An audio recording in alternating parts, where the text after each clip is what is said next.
play this sound of Victor Wembanyama, who I thought has better on this subject than any athletes that I've heard in America. Wembanyama, you know what? Breanna Stewart was also very good on this subject. But in the NBA, I hadn't heard the subject of Minnesota tackled this well by anybody until Wembanyama tackled it. Let's play that sound for Nick. PR has tried, but I'm not going to sit here and give some politically correct, I know, every day I wake up and see the news and I'm horrified. I think that it's crazy that some people might make it seem like, or make it sound like it's acceptable. The murder of civilians is acceptable, Every day, I read the news and sometimes I'm asking very deep questions about my own life. But, I'm conscious also that saying everything, that's on my mind would have a cost that's too great for me right now. So I'd rather not get into too many details. Is that kind of a big factor in this, that people have that fear that if they speak openly about an injustice they see, there can be repercussions? Oh, for sure. It's terrible. It's I know I'm a foreigner. I live in this country, and I am concerned for sure. Is that part of your hesitance, being a foreigner? Does that play into your? Oh, for sure. It's yeah. So a lot of things interesting there about his hesitance there, Nick, including him starting with PR doesn't want me to do any of this.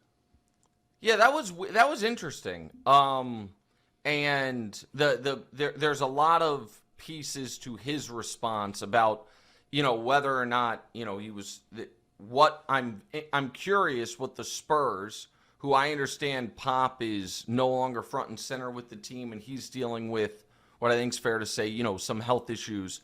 But it feels like they were one of the, if not the most, alongside the Warriors, progressive, outspoken organizations, certainly when he was at the helm.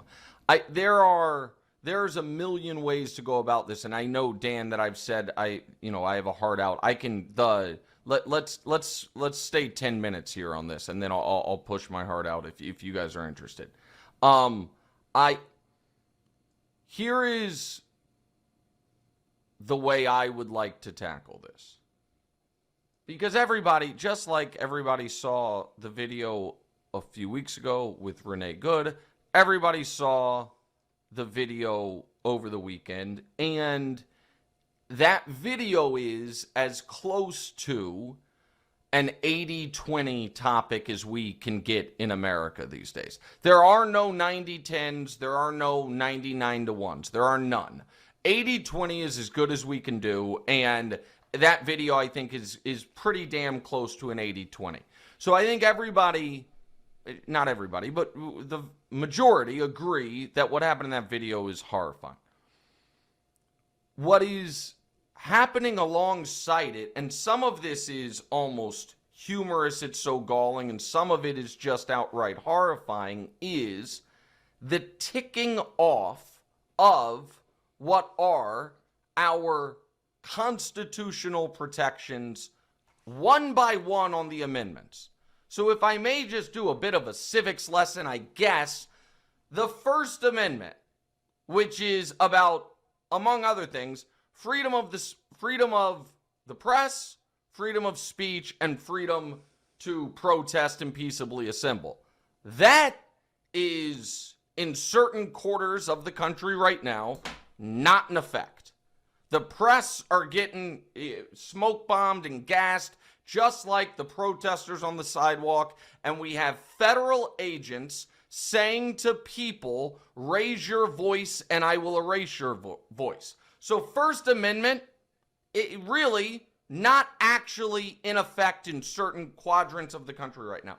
The Second Amendment, which I have had to, my entire adult life, sit and swallow, that the Second Amendment is so sacrosanct that we must accept the cost of school shootings, because while tragic, there may one day be a day where the federal government comes for us, and we must be prepared to resist that. Now, forget what I believe to be some logical fallacies in that, but that has been the gist of the argument. And now we see the federal government saying, well, your Second Amendment rights don't apply if you are annoying us, even if they apply in every other way. So that's the first two. The Third Amendment, kind of the forgotten amendment, that's the no quartering of soldiers. I'm not sure if this one's hanging by a thread, but I do know there was a hotel in Minneapolis that was like, we don't want your agents here. And the federal government's like, you can't do that. We're going to get your license ripped. So that at least is borderline.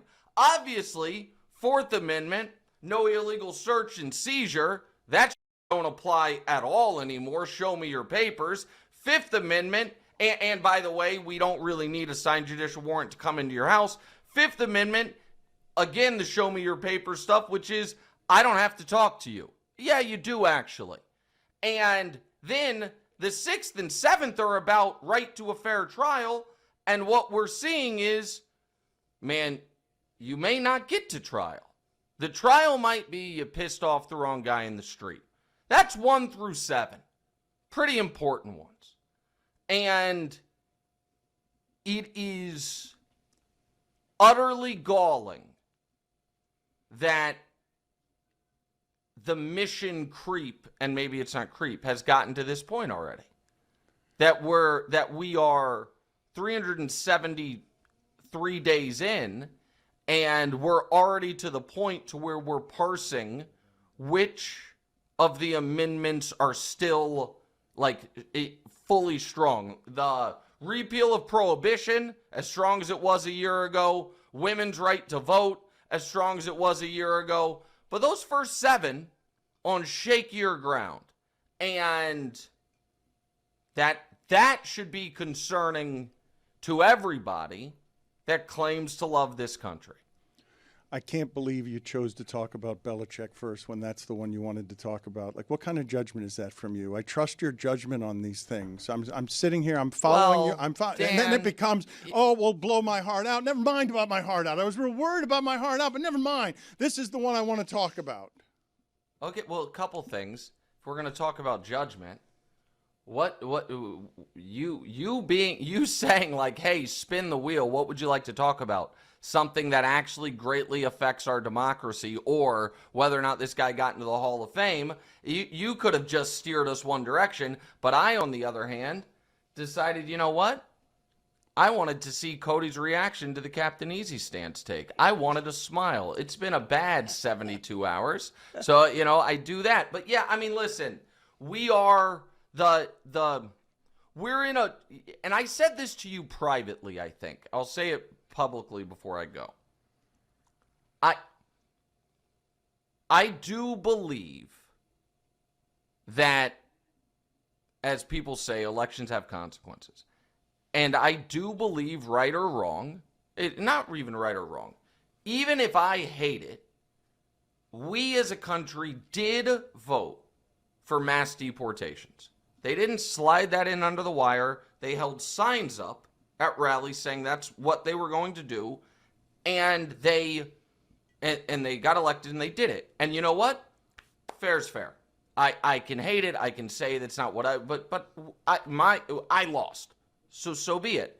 And anybody that can just put pencil to paper on what that meant, the scale of it, had to know it was going to be horrifying. And that, I actually think, as much as I dislike it, is fair play. They said they were going to do it. They ran on that platform. They won. So be it. Like, I've got to stomach it. At no point did they say that those of us that don't like it would then have to do, whether it is the math I think Victor Wembanyama is doing, or the math Alex Preddy was doing, which is how much of my own personal constitutional rights or safety am I putting in jeopardy by expressing my objection? At no point was that put to a vote. And it is beyond galling to me that there is a real effective chilling effect of, if you have a voice and you want to be on the record opposing this stuff, and you want to do it in this platform, that they might find ways to make your life more difficult. And if you want to do it in person, you need to be prepared that whatever you thought were the rules of engagement are off. And I give Alex Preddy credit because he knew that, because reportedly a week before they broke one of his ribs. And he still stood there and said, "You're not going to shove this woman down." And the Wall Street Journal can say he foolishly assisted a woman who got shoved down and assaulted for exercising her constitutionally protected rights. I did not look at that as a foolish act. I looked at that as a human act. And he got shot nearly a dozen times for it. And so I know I got to go. Sorry. No, I was just going to say, I thought you nailed the dismount. So he's the host of FS1's First Things First. He's very good on this subject matter and most subject matter, except whether cold weather makes you tough. He's also the host of What's Right with Nick Wright, the podcast. It's also with his son. Thank you, Nick. We will talk to you.